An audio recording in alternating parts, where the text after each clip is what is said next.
It's time for some wild speculation about the 49ers front office.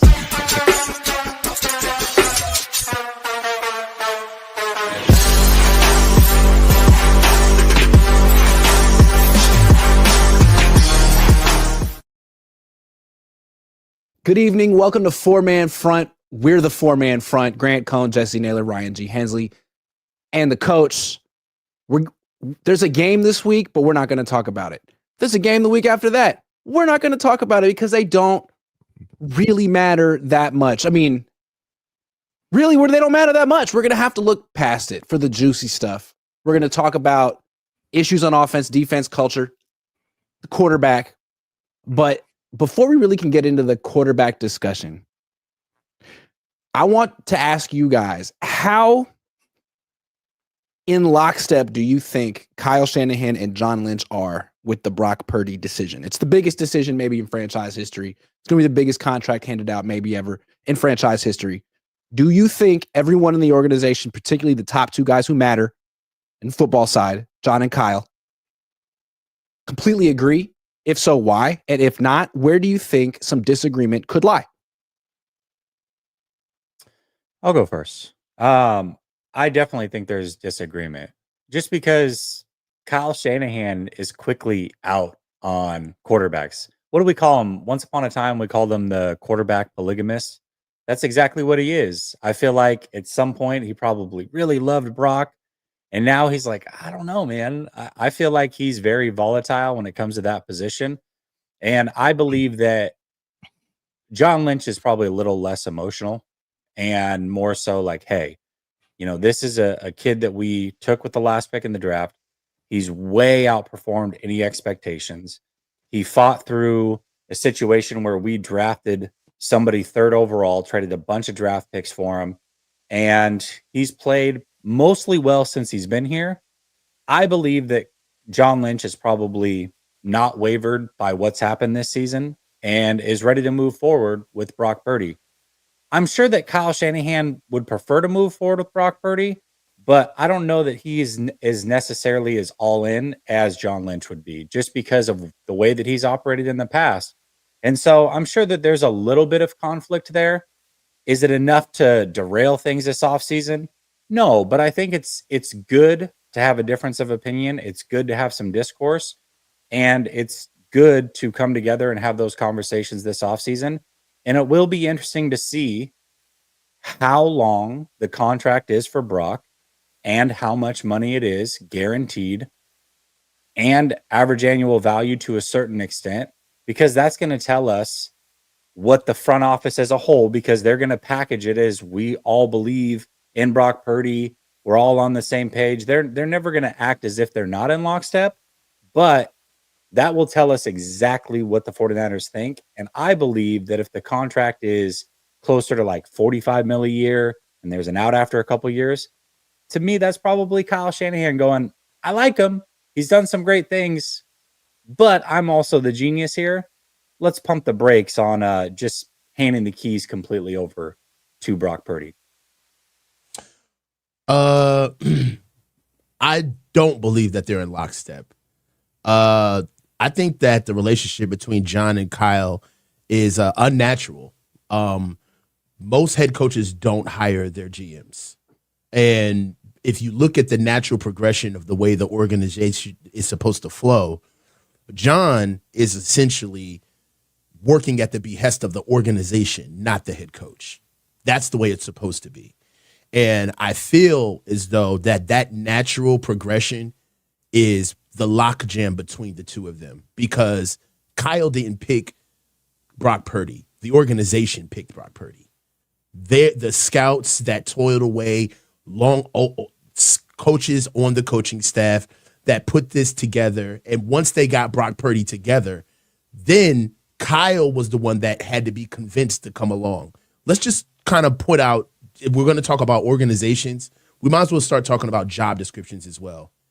It's Kyle's job to utilize Brock Purdy to his fullest potential. That's Kyle's job.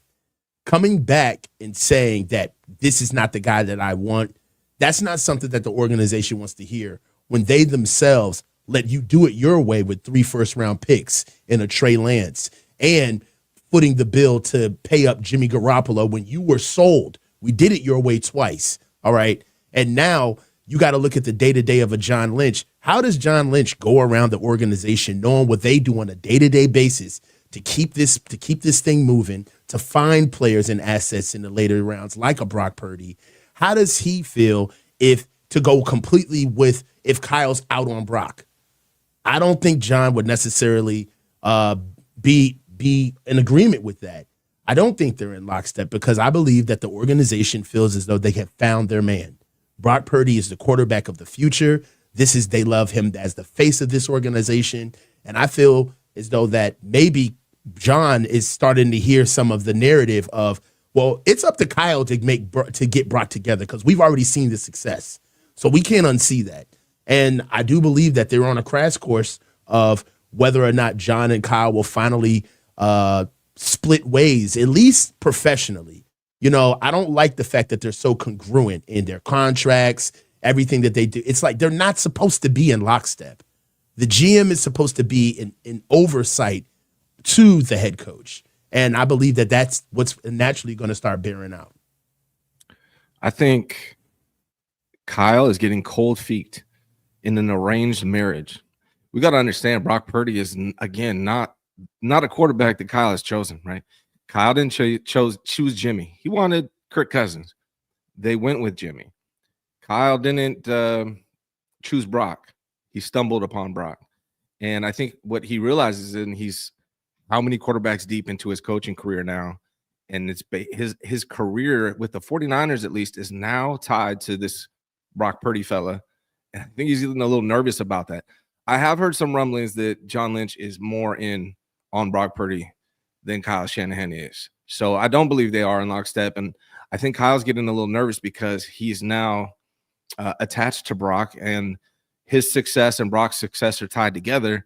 And he's seen the limitations with Brock Purdy. And this isn't a quarterback that he chose. It's a quarterback that he kind of stumbled upon. And I think he is nervous about that. I think John sees Brock as perfectly capable quarterback and wants Kyle to do his thing. Yeah, I think John felt that way about Jimmy. And I think I would stand to reason that John would feel that Brock is more than good enough. And I think people that think all Brock needs is a better offensive line, there's a lot of people who feel that way. I think he's probably one of the ones that feels that way, that if you just give him time and the kind of offensive line that Jared Goff has, that he could have that kind of success. Then you got Kyle Shanahan's point of view. And look, John may be right. There's a lot of truth to that point of view. But then there's Kyle's point of view, and I'm just guessing here. If you're going to give him this money, then you're saying he's the man. He can lead this organization. He had every opportunity to do that this season. McCaffrey was gone. And when he came back, he wasn't great. And whenever they were in a close game, Purdy failed. Rams early on in the season. Cardinals week 5. Picks down the stretch. Seahawks the second time.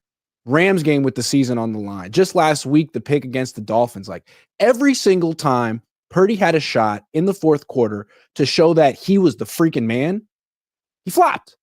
So that to me, I mean, there's a lot of credence to that argument too. I would probably lean towards Shanahan's imagined side that I'm imagining he's taking. But I think there's a lot of reason to look at like Brock a little differently this year. You were sort of riding shotgun with McCaffrey last year. Now you had a chance to show that it was you. Ayuk was there, Jennings was there, Kittle was there, and you couldn't. You had a bad season. So offer him something, but there's a lot of reason to have pause. Kyle's got an ego. Kyle's got an ego, and we can't overlook that. I mean, but Kyle's also made a lot of guys perform in this league, and we can't overlook that either. Jimmy Garoppolo looked like a competent starting quarterback. He's not, by the way. Matt Schaub also looked like a beyond competent starting quarterback. He wasn't, by the way. RG3, look at the way that he looked under Kyle Shanahan. Now Brock Purdy. I mean, if you had some truth serum and you gave it to Shanahan and you said, all right, man, like, is it you or is it Purdy? His ego would say it's him. I guarantee you he would think that way. I got another question for you guys. Do you think he's looking at the front office like, hey, guys, I wanted Darnold? I brought Darnold over. You guys were all in on Purdy. Possibly. Now look at him. Darnold's a better quarterback than Brock right now. Yeah. He could be saying is something he could be thinking. Where do you think Kyle ranks Brock from a talent standpoint of all the quarterbacks he's had? RG3, Matt Ryan, Matt Schaub, all those guys. Where do you think he ranks Brock? Do you think Third. he ranks third? Behind Matt Ryan and Matt Schaub. Mm-hmm. In terms of talent, raw talent, I think he ranks behind Darnold. RG3. I think he ranks behind Cousins. Yep. Yeah, he does Yeah, rank behind Kirk. So that's what I mean when I was talking He's in about that like, Kyle never that- had Kirk, He's in really. that Jimmy tier. he's attached to that, right? Like that's what I'm saying. Like he's been here 8 years now, and he's running out of time. Essentially, you know, who knows? Maybe York will let him be the coach forever, but he's heading into year 9 with the 4th best quarterback he's ever had. I know he's getting cold feet about that. Yeah, and My- you know, my last thing- time he had a down season, he convinced ownership to get another quarterback. I don't know if he can do that again, but we know that he blamed Jimmy for their backslide in 2020. I have a tough time seeing Kyle blaming himself for 2024. No, for My sure. biggest fear is that they're not trying to keep Kyle to win. They're trying to keep Kyle to maintain. You know, that, and we all know that that's the wildest thing that you could do in football. Either you're getting better or you're getting worse. And that's why coaches don't last longer than 8 years, because, you know, you can have a real pragmatic look at the progression and say, you know, Kyle's been on 2 different ends of the spectrum. Either the team is going to the Super Bowl or NFC Championship game, or they're absolutely falling off of a cliff, right? And the common denominator over all of it is that he doesn't keep him healthy at all outside of 1 year. So some point you got to make some decisions. All right, next topic. Assuming Brock Purdy is here next season, which I think that's pretty safe to say, who do you think should be his backup? Last year was Sam Darnold, who turned out to be a quality starting quarterback, at least this year with the Vikings. This year, the backups were Brandon Allen and Josh Dobbs, 2 guys who will never, ever, ever be starting quarterbacks for a prolonged, without an injury ever again in the NFL. So who do you think, those guys will be free agents, who do you think the Niners should go get to be the backup next year? I don't think they should go get anybody. I think they should really try to kick the tires on Tanner Mordecai. I believe that he's very athletic. He's more athletic than Brock. He's got a better arm than Brock. That's just raw talent. Okay. Now, how he processes and gets through Shanahan's offense is a whole different ballgame. But come on, man. We understand that Kyle, we always try to get prototypical quarterbacks to come into this offense and quote unquote, you know, we believe what Kyle wants, because every time we get somebody, what is it that's viable? Oh, well, this guy brings a different wrinkle, right? Sam Darnold is, I guess, his wrinkle was the deep balls, right? Oh, well, Sam can get the ball out there like nobody else can. The problem is that whatever you get in here, they need time to learn the offense, because it's a lot to encompass as a quarterback immediately. And then secondly, you need somebody that's actually going to be able to play more than 1 to 2 games, because we don't just have backup quarterbacks that come in a little bit. We have backup quarterbacks that damn near take over seasons, customarily. So for me, Tanner's been here long enough. He's going to be coming into his 2nd year. I liked him in the preseason. I love to see more of him. And at this stage of the game, who's to say that we can't literally leave no stone left unturned when it comes to quarterbacks on this team? Just look at how we found Brock. So I think he deserves a shot. Go ahead, Ryan. So there's a couple things. Like I'll get to who I think they should bring in, but I also think like what Jesse was talking about in regards to the contract and what that's going to reveal about how the 49ers feel about Brock Purdy. I think the kind of quarterback that they bring in to back up Brock Purdy this coming season will reveal a lot. This past season, where we had a 4th rounder in Josh Dobbs and a 6th rounder in Brandon Allen, true backup quarterbacks, they obviously were content with Brock coming off of last season. But if this coming offseason, they bring in a guy who has QB1 potential or was a round 1 talent, to me, that's going to say a lot about their feelings on Brock Purdy. The need to bring in a talented quarterback to at least compete with, not compete, but just be on his heels, just in case situation. Whereas this year it was Brock or nothing based on who they brought in. So I think that's going to reveal a lot. I think I would, at this moment, I'd like to see them go with Daniel Jones or Justin Fields. Those are the two quarterbacks I think I'm the most interested in for them to come in back up Brock. And I think that would put a lot of pressure on Brock to perform his best. If you had to pick one, who would you pick? I think Justin Fields' personality and his style of quarterbacking would conflict with Kyle. So I would go Daniel Jones. Okay. I think you should, or they should pick somebody that can play well in this league and has proven to play well in this league. Not because you're necessarily looking to replace Brock, but if Brock goes down, you need somebody who can truly come in and keep the season afloat. The 49ers are in a situation now where they're not the most talented team anymore. And they've got a season next year that is going to be super important for a lot of people. Kyle Shanahan, John Lynch, Brock Purdy, these veterans that are a year older that are going to stick around. Like, next season is very, very important.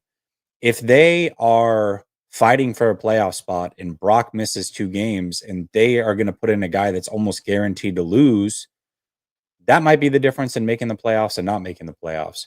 And I think you also have to bring in somebody that is used to being a backup. And so for me, I would go with Carson Wentz. I mean, Carson Wentz, who has had his issues as a leader, a young leader in this league. You've heard multiple different stories, whether like he didn't take coaching properly or he kind of forced his religion on teammates too much. Like, there was a bunch of stories that came out. But what I can say is he's now played backup to 2 very, very good quarterbacks in this league under 2 very good coaches in back-to-back seasons.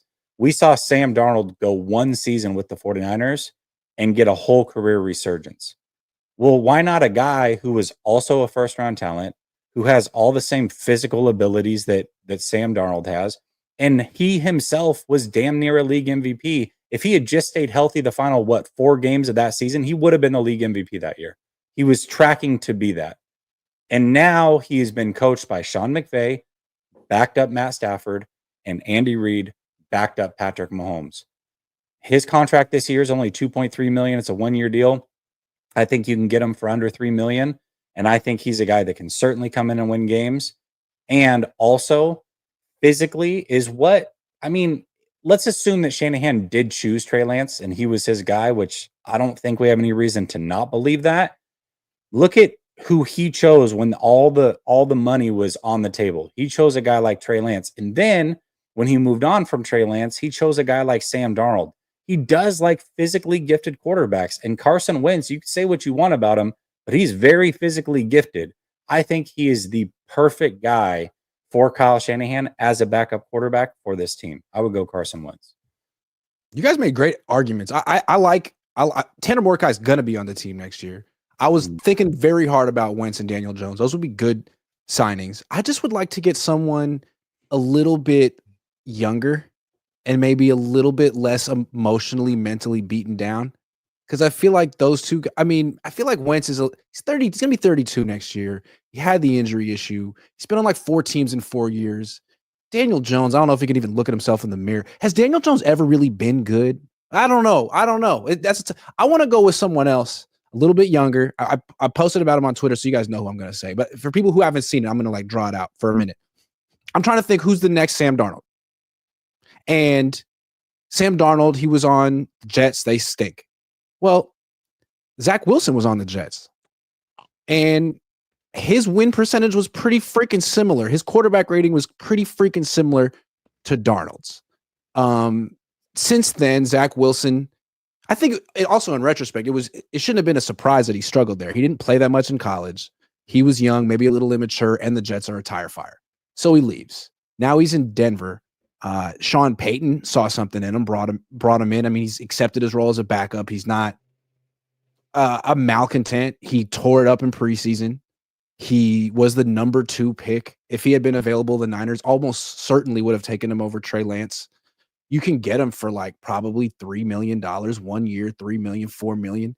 And he's got a lot more physical gifts than Brock Purdy. He can run the Brock Purdy offense. He could learn a lot from Brock just in terms of professionalism, and I think he probably has learned a lot from Sean Payton and Bo Nix.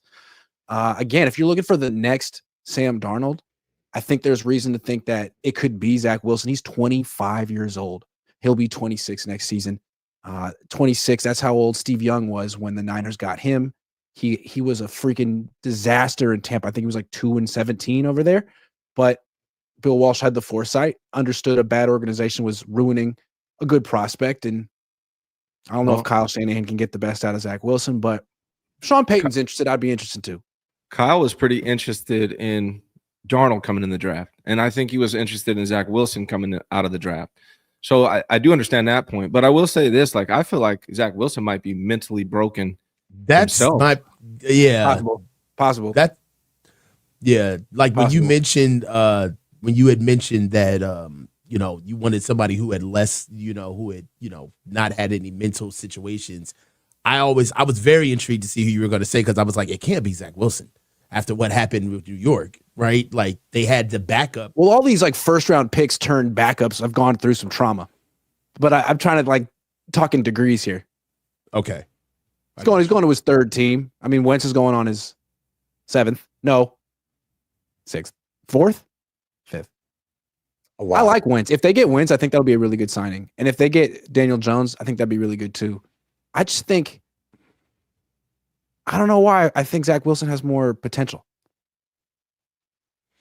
Yeah, I mean, he's got a lot of good attributes at the quarterback position. I think the biggest thing that kind of fell off the cliff with him is, one, he did have a serious injury. He got hurt.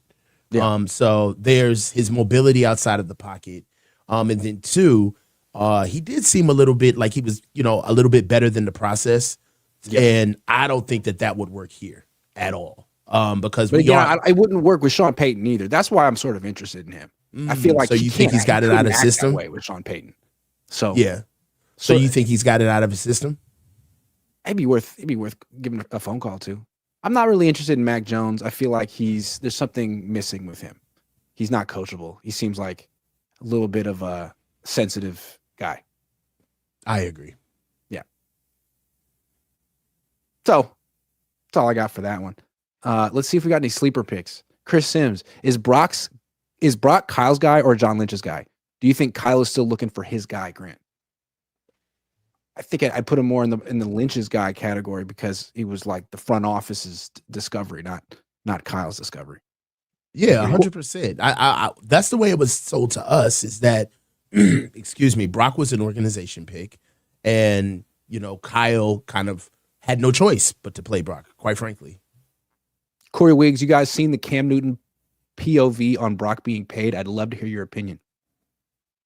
Cam. I didn't see it. Yeah. James says, what do you think of Taylon Green, quarterback Arkansas? I like Taylon Green. I saw what he did against Oklahoma. There was a valiant effort. He threw for almost 500 yards in that game. He's a big body, big arm. I think his game is a little bit too free for us, though. All right. Sleeper time. Niners Lions, Monday Night Football. Brock Purdy going for the contract. Passing yards, 259.5 against a depleted Lions defense. Do you like the yards? You want the rushing yards, the touchdowns, the interceptions? What do you guys think? I like the yards because I think he's going to have to pass a lot in this game in order to even have a chance. Yeah, because they have no running back. And the Lions are going to put up points. Yep, that's true. Jahmyr Gibbs, the Niners have given up 400-yard rushers in the last 5 games. Jahmyr Gibbs no longer splitting carries. 92.5 rushing yards. That's a lot. I'll just go touchdown. I'd go touchdown. More on the touchdown. Yeah. Okay, good call. That's a savvy pick. I wouldn't call that a sleeper pick. I would call that a savvy pick. George Kittle, touchdown. Will he score? It's been a minute. Or receiving yards. He'll score. Monday Night Football, He almost has to, right? Yeah. Yeah, I feel like he's a primetime player. Okay. Debo, he's a primetime player. Scored a touchdown. He's on a 1-game touchdown streak. Do you think he'll go for 2 or receiving yards, 47.5? I think he will. Pump and dump. Pump Debo up. Pause. Sam Laporta. Yes, pause. Wow. Yeah. Wow. 46.5 yards against the Niners defense. No Greenlaw. Yep. Yeah, I'll go. Yeah. Yep. Okay. Mhm. One more. Jared Goff, nothing for. Hold on. What do we? Interceptions for Jared. Will he get it picked off? No. Niners are horrible at takeaways this year. That's one of their problems. Barely going to run the ball. Agree. I mean, barely going to pass the ball. They're gonna One run. more. Amon-Ra St. Brown, receiving yards, 73.5. Yep. Yeah. Yep. Yep. It's going to be a long night, fellas. Okay. Flex, submit, download the Sleeper app, use promo code Cohn. Those are my picks and get entered to win a signed George Kittle jersey. I don't know why I talk like that at the end. I think I was trying to buy myself time. All right, guys. Let's How are talk the issue. 49ers only 3.5-point underdogs? That's what I don't understand. That's crazy. Oh, we're 7th overall on PFF. Nothing makes sense. It doesn't matter how bad they do this year. Every week, it seems like the bettors are like, this might be their week. They turn it around, though. So you're saying there's a chance? It's like, okay, guys. Heading into this offseason, they need our help. The 49ers, they got to be honest with themselves. They can't just say it was all Jake Moody's fault, even though I don't think they're going to even blame Jake Moody.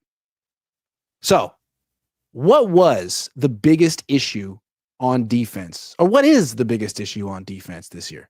Number one issue. What is it? Lack of depth in the trenches. That's the way the defense is built. We run a wide 9, which is predicated on constant pressure on the quarterback. All right. It's not even really built to stop the run because of how far out they are. So schematically, you got to have fresh bodies in order to be able to basically two-gap from being a wide 9 defender. On top of it, with the wide 9, you got to have space eaters at those defensive tackles. Maybe, guys that are maybe over 6'4", maybe 6'5" defensive tackles, if you will. Wonder if we could ever get some guys like that on the defense. Those guys aren't there anymore. And what's happening is that offensive line is being able to get to the second level and beat up on our linebackers and actually impose on us. And just schematically, the defense doesn't have the right players. And it all starts with the defensive line, the trenches, the pass rush, and just the waves of depth that we haven't had. Not to mention that not only do we not have depth, but we're just not really versatile at all on defense, especially I'm going to stick with the defensive line. I don't want to take 10 points away, but just with the defensive line, like stunning, like twisting, being exotic, and being able to have multi-factored linemen that come in. We can't do that this year. And really, we just been surviving. I mean, right about now, Nick Bosa is a pass rusher where he's only Nick Bosa if he's playing 35 to 60 snaps a game. Once you get him up into that like upper echelon of where he's playing like the whole game, he's really just surviving. And that's just my biggest issue right now is that when we were good, everybody touted it. Our defensive line is unmatched. The waves of the depth that we have is unmatched, and it's just not there this year. We sold our depth for bad signings as well. I'm done. Yeah, I think it's. Go ahead, Jess. You want to go? No, go ahead. I think it's the run defense. Whether that's the absence of Greenlaw, I think that's a part of it. But I think the coach is right. I just think it's a lack of talent. I don't know if the wide 9 is the best system anymore, particularly with the players that we have. And when your best player on the D line is Nick Bosa, who's not good at stopping the run, that's bad, right? Nick Bosa's not good at stopping the run, and then he's the best player on the defensive line. So everybody else that falls below him on the totem pole on the defensive line is also not good at stopping the run. They really struggled from a personnel standpoint, and I also just think it's the wide 9 in general. I'm just not a big fan of it. We don't have the personnel to run that, I don't believe. And you see that be the biggest problem for the 49ers this year. Started to become a problem last year in the playoffs. If Detroit would have kept running the ball on us, they'd probably win that game, but they went away from it. And they're just not who they used to be. And I think more than anything, though, I think Greenlaw is a big part of it, but I just think it's the personnel, even above the scheme, that's a problem. They just don't have talent there. Yeah, I think it's philosophy. I think you can look at it from a multitude of different ways. You've got the wide 9, which I agree with. That's not something that this team should be running anymore. And if they are going to run it, they don't have the players to do so. They don't have any space eaters up the middle. They don't have any like true nose tackle, one text, anything like that. Like every player they have up front, you spread them out and you expect smaller defensive tackles to just eat up space. You're going to get gashed in the run game. And then when you go to the second level, even the secondary, as great as they've been, I feel like for the last 3 years, I've been thinking to myself, man, they've got to run more man defense than what they do, right? They can't continue to play this soft zone coverage because every single corner that they've drafted or brought in through free agency is a man corner. Travarius Ward, man corner. Deommodore Lenoir, man corner. Ambry Thomas was a man corner. Renardo Green, man corner. They brought in all these man corners, and then they continue to play soft zone behind a wide 9. It doesn't make any sense. You brought in Wilkes last year. You forced him to run the wide 9. The reason that you have Sorensen here is because he knows how to run that philosophy. It's time to change things up. Kyle Shanahan himself, the guys that beat him consistently are playing tough man defense, press man defense, and bringing exotic pressures. He does neither. So the philosophy has to change if they are going to get the best out of their players going forward, I believe. To me, it's simple. It's a soft defense. We saw, and I think it goes back to Greenlaw. We saw how vicious this defense was with him. We saw the difference in the Super Bowl when he went down before and after. How easily the freaking Chiefs moved the ball compared to how difficult it was for them before he went down. And then we saw what the difference was in that game against the Rams. All of a sudden, the Niners were like the defense of old. So I think he ties the whole defense together. And I don't know that they'll ever have that Dre Greenlaw ever again for an extended period of time. But when he's on the field, that's a defense that's not only like good in coverage and has a good pass rush, like it'll hurt you. It's vicious. You're scared of them. And now I don't think anyone's scared of the Niners defense. Again, I think it's one of the softer defenses in the league. And with Greenlaw out there, it's freaking vicious. So I think they really screwed up in the draft last year, not addressing that position. They took Tatum Bell at the very end, but Bethune, not Tatum Bell, Tatum Bethune in the very end, but like they never really understood, I think, what Dre Greenlaw meant, because replacing him with Devondre Campbell, you needed to replace him with someone who was special. Remember when Kyle first became the head coach here, their second pick was Reuben Foster in the first round, and they thought he was going to be who Dre Greenlaw ended up becoming. So if that role is that important to your team, and I think it clearly is, they got to address it this offseason. They can't just cross their fingers and hope that Dre Greenlaw never hurts a calf or an Achilles or a knee or again. Because if he does, that's gravy. But at this point, it's an important position and you haven't filled it. And without it, you're soft. One of my worries, I was looking at the team today, is with a quarterback like Brock Purdy, this does relate to the defense, I promise. But with a quarterback like Brock Purdy, if you look at the quarterbacks that are kind of like Brock Purdy that actually won Super Bowls over the last 21 Super Bowls, they had great defenses. Jimmy got to the Super Bowl because of how great that defense was. If the 49ers don't fix their defense, particularly their run defense, I'm even more down and out on this team making it back to the Super Bowl. They have to fix it. It's a must. Because you got to get in shootouts. That's what that means. Yeah. You get a good defense where you could play complementary football and you don't put your quarterback in bad positions. He's never playing outside of his frame. So that's why those quarterbacks make it, because the defense allows you to play, within the offense. Yeah. Next question. What's the biggest issue on offense? I want to go real quick for people who have just tuned into the 49ers for the first time in 6 months. Their offense, they're down like 6 or 7 points per game. Last year they were scoring like 29 something. Now they're down to like 22 something. It's been a bigger fall off in the defense. And since the bye week, 17 points per game. Okay, I'm done. Yeah. All right. You want to go, Ryan? No, go ahead, buddy. The problem with this offense is that it's not an offense. It's a scheme. And it doesn't have all the vestiges of what a sound offense should have. A sound offense has not only a traditional drop back game, but it also has hot routes. It has built-in outs during every play for you to be able to get out of bad issues, whatever the defense chooses to do. We don't have that. Also, this offense does not have a sound 2-minute drill. All right. When it's time to run 2-minute, and go tempo, this offense is definitely in over its head when it comes time to actually speeding up the pace. We have one of the slowest tempoed offenses in the NFL, year in and year out, right? Yeah. We do not change pace at all, which also means that this offense can't react contemporaneously to the moment. They cannot adjust at all.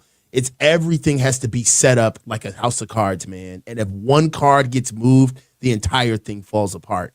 Also moving in with this offense is that you have to just understand that if you can't call audibles at your leisure as a quarterback and match protections with it, it's not an offense, man. It's a scheme.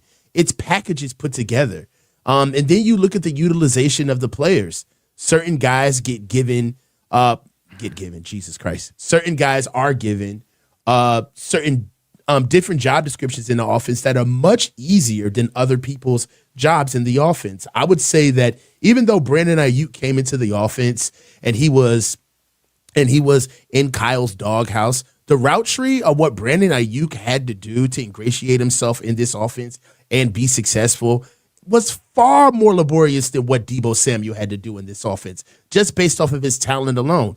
Kyle used Deebo as an easy button, and we all saw it. He did the same thing with Christian McCaffrey. And that's just my biggest thing with just the base of it when you ask this question, Grant, is that calling this an offense is giving it more credit than it deserves. It's not an offense. It's a scheme. It's a myriad of plays put together that have answers in those plays where they are set up before games based on the defense that it's going to face. But if that defense changes, if there's an injury or if there's tempo changes in the game, this offense is a sitting duck. And we've seen it time in and time and again because we blow leads. It's a front-running schematic package. It's not an offense. So I agree with everything the coach said there. And basically that all falls under Kyle Shanahan, right? And the other thing that I think the only thing you maybe not mentioned that I wanted to point out is his offensive line philosophy, the way he approaches the offensive line and where he prioritizes the offensive line. So to me, the biggest issue for the offense is Kyle Shanahan. A friend of mine who has who does get an NFL paycheck, because I know those guys supposedly are more credible. He worded it this way. He basically said that Kyle Shanahan can build an F1 and drive it as long as he doesn't have to make any adjustments during the race or during the season to have success. And I think this year in particular, Kyle is ready to run it back with CMC and Deebo. That's the F1 that he had formulated. And then once CMC was out and Deebo started struggling and then BA went down, I think Kyle basically sulked and couldn't or didn't want to adjust. So I think the biggest issue on this offense is Kyle. I think he's a system coach. That's why I wanted to go last, because I agree. It's Kyle Shanahan. I mean, it doesn't matter what you want to point to, whether you want to talk to the philosophy, whether you want to talk to the players that they pick, the players that they pay, the offensive line, anything you want to point to, it's all Kyle. I mean, Kyle sits there during the game as a head coach and has his head buried in a play sheet. He doesn't, nothing. It's like he's got blinders on. Nothing is happening around him. He is the offensive guy. So if there's something wrong with this offense, if you don't like what Brock Purdy's done, Kyle chose him. If you don't like that they paid Ayuk and you feel like he's overpaid, Kyle chose him. If you feel like the offensive line is an issue, Kyle's chosen them. Everything you point to falls under Kyle Shanahan. And that's why he was hired, was to be the offensive guy. And we've seen this offense sputter many, many times. And when it's sputtered, they've always had a wrinkle or something crazy that's happened. Once it was Deebo coming in and playing running back, that was a wrinkle. You got to give Kyle Shanahan credit because he came up with that wrinkle. But schematically, it threw everything off and the league wasn't ready for it. Well, now they are. And we're still pounding Deebo like he's the running back of this team, and he's not. CMC had to come in and save this team once upon a time. This offense was flailing. They were about to miss the playoffs. They trade for CMC. Everything gets fixed overnight. And now CMC's not here. This offense was built around Deebo being elite and CMC being healthy, and neither of those guys have produced at near the level that was expected. So regardless of what you want to say is wrong with this offense, it all falls under the umbrella of Kyle Shanahan. And yeah, real what are the quick, hallmarks of this season? The overuse of Deebo Samuel for no freaking reason every single week. Burying Jordan Mason as soon as Christian McCaffrey came back, even though Jordan Mason was in football shape and McCaffrey wasn't. Completely burying Jacob Cowing all season, even though the few times he actually got on the field, he played well. Scrapping play action and screens. Game. Come on. I mean, there's so many. I mean, the complete lack of creativity and effectiveness in the red zone over and over and over again. So, look, I agree. I don't want to add on to that. You guys nailed Kyle Shanahan. Pause. I just want to say Brock Purdy. Hold on. We got to give Brock Purdy some blame here, too. And I think Kyle Shanahan would say, well, what about my quarterback? Like, Christian McCaffrey goes down. Great player. But the Niners rank 6th in yards per attempt on the ground. Early in the season, you had Ayuk, Debo, Jennings, and Kittle. Kittle's the best tight end in the league. Jennings might be the most improved player in the league, or at least on your team. Again, you can run the ball. Your offensive line, at least statistically, is middle of the pack when healthy. And this is the best you can do. I mean, what about him? Every time they're in a close game, he can't come through, except for the Tampa Bay game. He came through in the Tampa Bay game against a team that had no wide receivers, but every other time, maybe that's Kyle Shanahan's pattern, but he's the one throwing interceptions. I mean, he's the one who threw it into quadruple bajillion coverage against the Rams with the season on the line. So I got to say, Mr. Can't throw the ball in precipitation. Brock. I think that's definitely valid. Real quick, I want to point out Fish and Chips' comment. I think it was Fish and Chips said that, Mitchell and Ness. Kyle's offense has always relied on having the number one defense, top defense, right? That's another thing. Another reason why I think the offense has struggled this year is they don't have that defense to save them. Right. That's a great point because the players on the team keep saying we got to get back to complementary football. That means we got to get back to running the ball on offense and winning with defense. Can't do that anymore. But we saw this at the beginning of the season, though. We saw that the defense was not the same. The depth wasn't there. And that for them to have any modicum of success, it was going to have to be through the offense this year. It wasn't going to be, hey, the defense gets the defense comes out, plays lights out immediately. Then the offense gets to throw away 3 drives until they finally get it. And that's to me why I feel like Brock kind of failed his test this year. It's like, hey, man, if you're going to get $60 million a year, then this is the preview of what it's going to look like in the future. The defense isn't going to be dominant. You're not going to have the offensive player of the year at running back, but the team's still good. What are you going to do? And the answer is lose more than win, be middle of the pack statistically all over the place. That's not promising. One thing, too, that I just discovered last year, Brock Purdy had the second fewest drops across the NFL out of all starting quarterbacks. So the numbers you saw last year was he benefited by having 0 drops. Like barely anybody dropped the ball last year. This year, it's more right in the middle of the pack. It's still not bad, but it's not ridiculously good like it was last year. And I think that's another reason why you're seeing Brock struggle. The receivers are more towards the medium this year in regards to drops. 45.7% completion percentage versus man. That's what sticks out. Oh, and you could say, look, he doesn't have the weapons, this and that. He has the best tight end in football. Mm-hmm. And he has Jawan Jennings too, you got to give Brock credit. He's got the most out of Jawan Jennings this year. And then after that, I really do blame Kyle Shanahan for not using Jacob Cowing.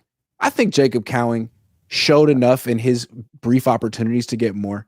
And I think he would have made what we say about this offense. It's slow. It lacks explosiveness. How about use the fastest player on your team? Jet sweeps, end arounds, the occasional stutter go, which he's already caught a long pass on this year. That upsets me. That's again, Kyle. Well, you know why he's not playing. I do know why. Because Ricky Pearsall was his pick, and we know that if Jacob Cowing gets out there and shows any type of success, they're gonna want him to stay in the offense. And the operative question is going to be, well, what the hell did we draft this guy in the first round for? If we got Ricky, that's what it is. Same thing happened with Dante Pettis and Richie James once upon a time. Yep, and I do think Cowing is better than Pearsall. From brief glimpses I've seen of him, I think if they had the same opportunities, Cowing would cash in more. I want to give Pearsall some grace because he passed me the basketball today and told me to shoot it, and I bricked it. But that was a nice gesture.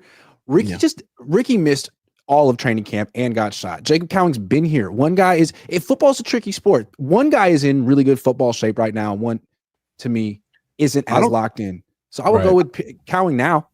I don't think Pearsall is a bust. I think he was a reach. There's a difference, right? Yeah, I think Pearsall is okay. I just don't think he was worth a pick 31. I think it's way too soon to call him a bust, but he was definitely a reach. We felt that way. He just hasn't done enough to make us change our minds yet. I want to say this real quick too, to Coach's point about this team, like us knowing about the defense and that the offense would have to be the team that carries us. This is nothing new. We started to think this at the end of 2 seasons ago when CMC was here. Going into that playoff run, that was something that I talked about pretty regularly on my show, and I'm sure you guys all discussed it as well. It's like, man, this team is starting to turn more into an offensive team. And then going into last year, I'm pretty sure we all agreed, like, hey, this is more of an offensive team than a defensive team. This is what it's going to have to be. So definitely a year and a half removed from when those conversations started, we certainly should have all seen it coming that, hey, this is more of an offensive team. And it's going to have to win based off of its offense. You've got an offensive coach. You've got supposedly your franchise quarterback. And then to Grant's point real quick about the quarterback and all the things going on, a big chunk of this fan base thinks that Brock Purdy is better than Justin Herbert. Justin Herbert as a rookie had the worst offensive line in football. Go look at what numbers he put up. Justin Herbert this year has arguably worse weapons than Brock Purdy's dealing with right now in this moment with everybody injured. I don't even think it's arguable. He does have worse weapons. And if you go look at their separation, identical to Brock Purdy's. Identical. He's not turning the ball over a ton. He's not making a ton of mistakes. Last week, he had the worst rated offensive line just last week. And go look at what he did in those situations. So if you got a guy that half this fan base thinks is better than Justin Herbert, then why the hell doesn't he make the same mistakes? Why isn't he floundering? Yeah, and what are you paying your quarterback $60 million a year for if he needs to have an elite defense to win? Now, I know the Chiefs have an elite defense, but we've seen Patrick Mahomes win in every single way that you can. All right, last topic, and this is still with the issues, but I think just do it offense defense is probably not enough because it seems like there's some X factor with the 49ers. The fact that it's been 8 years going on 9 with all that resentment and disappointment. What is the biggest issue with the culture on this team? Granted, we don't really know. I mean, we're not in there. I'm sure we've seen just the tip of the iceberg, but there's been some weird stuff this year. Player quit mid-game. Player hit a player mid-game. Player came out with the wrong shorts and kind of challenged the coach at practice. Nick Bosa made a political statement post-game. There's just been all these like notes, like if they were playing the piano, it just seemed off this year. What is the biggest issue with this culture? I think that the biggest issue is you have a bunch of people that don't frankly know how to win. I mean, and when I say win, I mean win the Super Bowl. You go look at the Kansas City Chiefs and what they've done this year. That's an earned skill. Like everybody's like, oh, they just seem to get lucky. Like everything always bounces their way. It's like, well, yeah, but also they're always in the position to have a chance to win the game. And then if they're given the opportunity to make a big stop on defense or go out and score on offense with the ball in their hands last, they always come through. They know how to win. They've built that through confidence and winning together. And you go look at the leaders of this team. You start with Kyle Shanahan. He doesn't have any Super Bowls. All he knows is losing in big time Super Bowls, blowing 10-point leads when it matters most. That's what he knows. And then you look at the rest of this team. They all kind of have come up under the same way. Who has a Super Bowl ring on this team? Tarvarius Ward, who was a guy that no longer was wanted by the Kansas City Chiefs. They were totally fine moving on from him. But he's your guy. He's the one guy that has a ring. Hargrave, I don't remember if he has a ring or not. But that's it. I mean, you don't have any proven winners on this team. You've got a lot of talented players, but when you go through captain for captain, who on this team knows how to win? Those are the voices. Those are the guys that are steering the ship. And if they're steering the ship, but they don't know the directions, it's not really going to matter. They need some proven people, some proven voices on this team that know how to win. and they don't have him currently. I think the biggest there's several issues. I think accountability throughout is an issue. I think favoritism is an issue. I think the lack of competition for certain players is an issue, and I think that's because of the relationships, the buddy type relationships. Like I have 4 kids. We have fun, but at the end of the day, respect is first and foremost. They're going to respect me. They're not going to disrespect me, and we can have fun within that. But I don't think that kind of leadership has been established by Kyle. I think it's more of a democracy. It's Kyle and a few of these players kind of run this team where it needs to be more of a what's the word? It needs to be more of a dictatorship. And Kyle needs to stop befriending these guys and create competition and open that up for a lot of players. Like, when's the last time they brought in competition for Kyle Juszczyk, right? Like, they need more competition in this team. And the whoever wins the competition should play. Like, the way Jordan Mason performed in the first half of the season, he earned playing time. And to just take it completely away from him because CMC came back makes no sense. I'm not saying play him more than Mason, but Mason earned playing time, and it was taken completely away. That doesn't sit well with players throughout the team. And we've heard that from players that have left this team. There was no real opportunity to compete. And I feel like that's the same thing happened. Sorry to cut you off. The same thing happened at linebacker. Yeah. Devondre Campbell wasn't playing like Jordan Mason, but dude had been out here for 12 games. Greenlaw comes back and you just kick me to the curb like I did nothing for you. No one took his side, but it's the same emotion. Well, here's another one. Winters was playing better than Devondre Campbell. Correct. Why didn't he take Campbell's spot earlier? So we know why. Yeah, we know why. It's the roster politics and it's the friend relationships, and that stuff has to end. Best player plays, period. Well put. The biggest problem with the culture is Kyle's not growing. And it's that simple. When you have a culture, you have a team, it's easy for the team to understand that you're growing as a coach, especially when you're a first-time head coach, right? And you get a lot of leeway. People are very gracious because they see you with potential. They see you glass half full. And the issue is that when you're around somebody as much as you are with your head coach, a season is almost like a journey. We literally see each other all day, every day. We talk on the phone.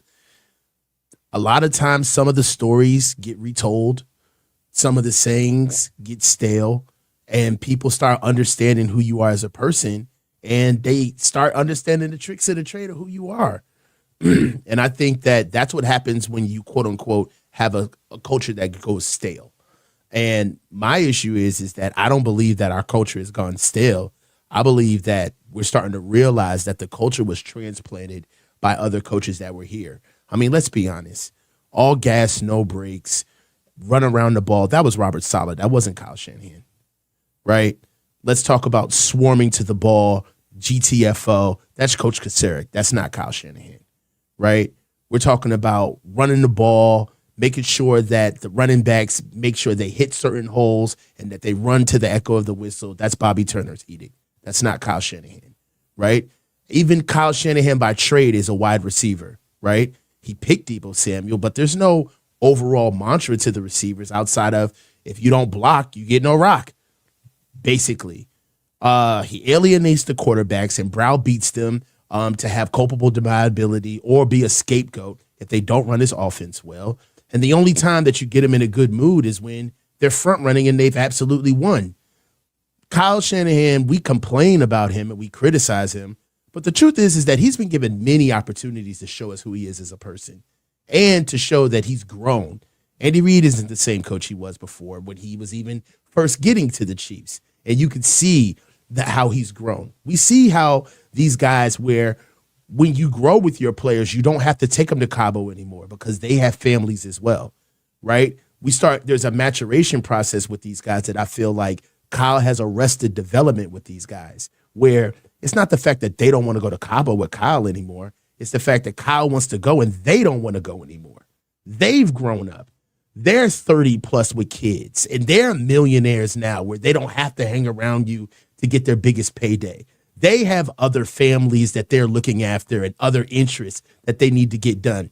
And now, when they have actually matured and moved on in their lives because they've naturally done it, they look at you and they start making business decisions. And it's like, I'm not riding with this. Worse than that, they're leveraging the friendship that you thought you had with them. You thought we had. Exactly. They're leveraging it. All of a sudden, not only I need an extension. All of a sudden, I'm not going to training camp. All of a sudden, I smacked the long snapper, and you're going to go up and defend me, not the guy who got smacked, because we're friends, right? He's not growing, Grant. And Dude, the problem they've always had this core group of players on this team. Core, I call it the Cabo clique, whatever. Core, they call themselves the core group. They're rich and they're above the rest of the team, and they've shown it. We don't have to show up to training camp, and we're going to get rewarded with the fat contract, and then we'll do whatever the hell we want. And Kyle will just hope that we like him. I think that really hurts. And then every other one on the team is trying to figure out, am I in the core group or not? Lenore is now, but Devondre Campbell, you're out. Dre Greenlaw thought he was, but if he gets hurt, is he? I don't know. I mean, I think that's a problem when you got a group and a core group. There can't be a core group on your team. The core group is like 3 future Hall of Famers, maybe, not 12 guys. No. Yeah. I just feel like, it was awesome to have this in the moment when these guys were bright-eyed, bushy-tailed, that they didn't have life in front of them. But now they've been to a couple of Super Bowls. They've seen the bright lights. They've heard all of the speeches. That's for the new guys.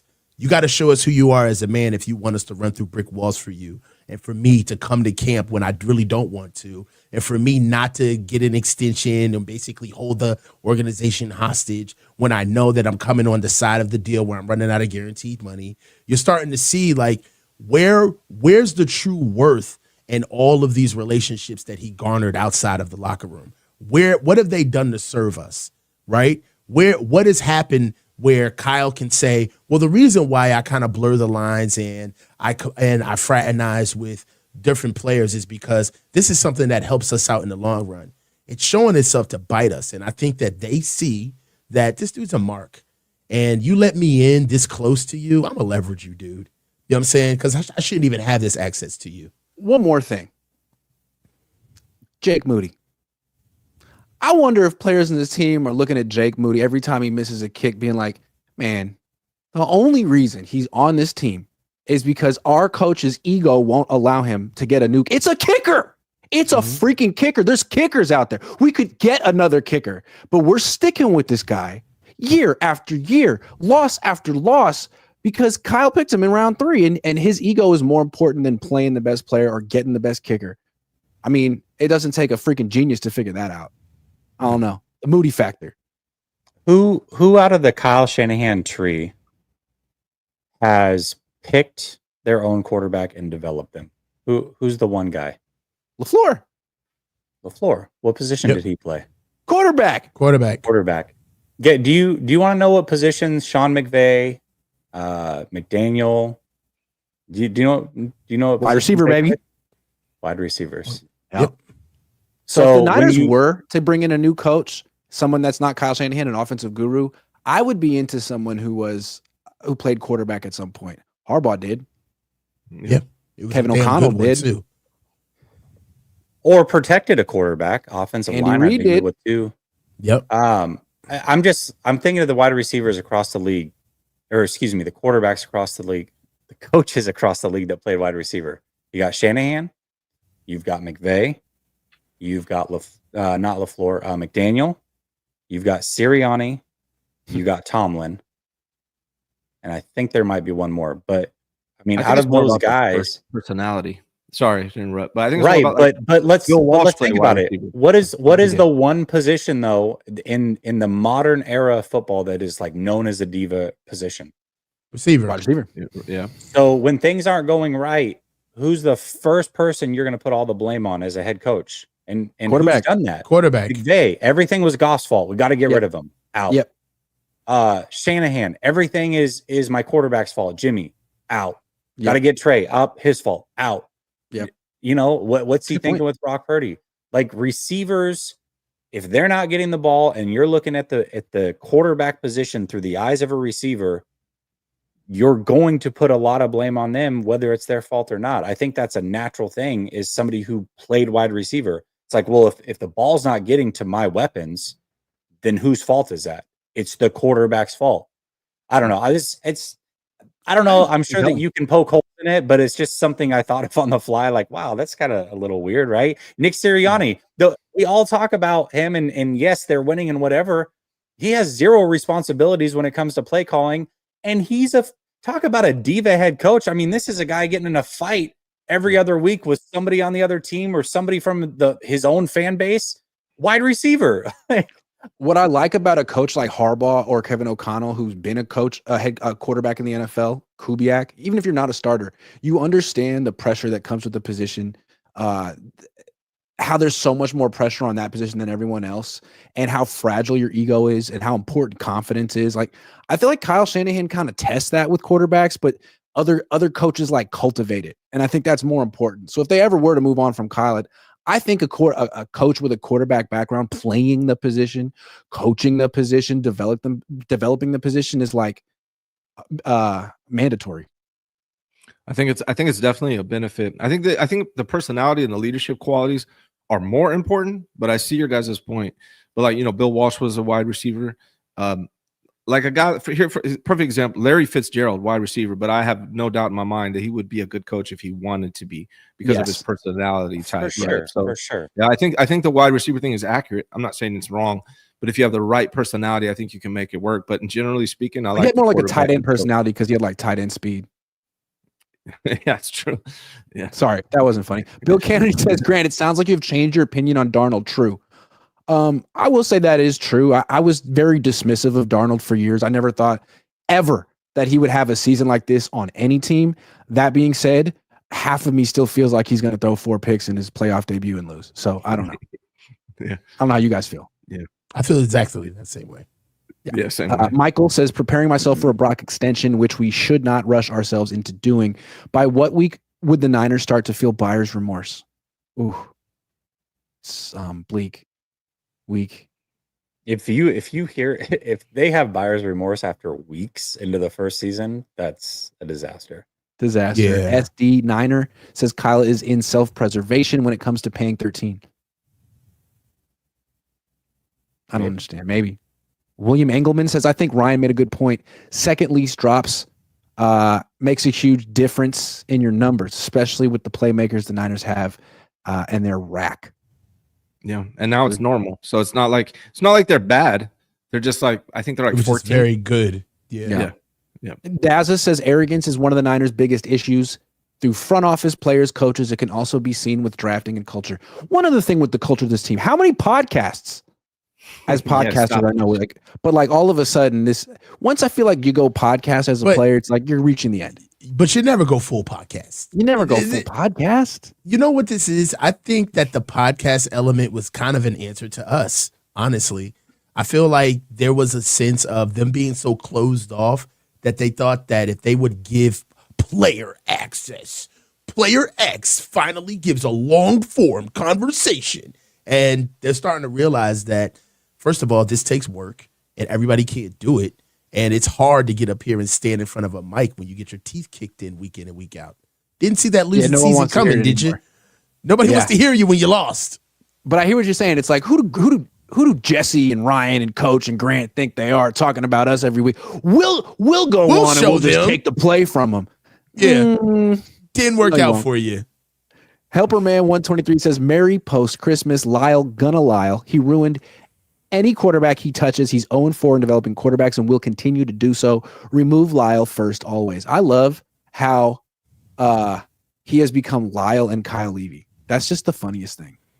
Yo, at first, I was just like, how long are they going to keep this up? And it spread like wildfire. Bino, $2. Thank you, Bino. All right, that was a 4-man front. You go ahead, Jesse. Real quick. Even Tomlin, who's a really good head coach, we would all agree, his biggest issue is he hasn't been able to find a quarterback. Like Roethlisberger was basically gifted to him. So that's it. And Russell Wilson is in the long term. Are you arguing with somebody in the chat? No. I haven't literally haven't looked at the chat. But no, I I was like picking holes in my own philosophy because again, I thought of it on the fly. So I'm like, all right, what's the counter to this? I'm like, well, Tomlin's pretty good, but even he struggles to find an actual quarterback. There might be something to this. That being said, he does a really good job with diva wide receivers. Yeah, He does. Like Antonio Brown was like great with him. And then as soon as he left but he also kind of allows the diva wide receiver. Pickens is a complete diva and he's allowed it. And Ryan Clark said behind the scenes that they knew before Antonio Brown got the first or that big payday that they shouldn't do it because he was going to be a problem. So he kind of that's why he allows it that because he's a too. wide receiver himself. Right. Yeah. And the two coaches who wear aviator sunglasses while coaching, Tomlin and Mike McDaniel, wide receivers. Wide receivers. Mm. Just I saying, love there people might are be using something to Lyle. this. Fantastic. Was this a Dave Barclay? Did he invent Lyle? It was, yeah. Oh, Yeah. yeah, big time. All the way from Montana. That's quite a legacy. Way to go, Lyle. Dave. Thanks for watching. Whose channel is it going to be on next week? I think it's mine. And Ryan's, it's yours, Ryan. Ryan's. Make sure you guys go over, subscribe, like it, subscribe to my channel, and stay tuned because the Niners, their season's not over. They have a couple games left, and they're going to play them.